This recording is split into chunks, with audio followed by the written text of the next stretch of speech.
Hi. May gusto lang akong sabihin na parang sa panahon natin ngayon, kailangan natin pasayahan ng buhay, hindi paramihan ng pera. Sabi nga ni Father, mas maganda yung pasayahan lang, yung wala kang stress. Kasi mas maganda pala yun na kahit wala ka masyadong pera, pero masaya yung buhay niyo, masaya yung pamilya niyo. At saka ito pa, sabi rin ni Father, sabi nung ni Pare, importante ngayon, hindi paramihan ng pera. Ang importante ngayon, pasayahan, pahabaan ng buhay at pasayahan ng pamilya. Importante kasi ngayon yung pamilya.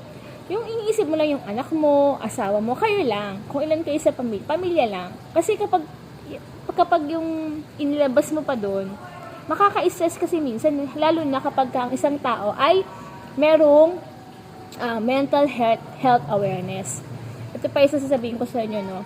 Pagka meron kayong kakilala na halimbawa, malungkot siya, tapos parang hindi mo siya makausap, parang tulala siya, ganyan, huwag niyo siyang iiwanan. Alam mo, ang hirap kasi ma-depress, sa totoo lang. Tsaka, kailangan nila ng kausap. Kailangan nila kausap kasi minsan mababaitaan mo sila na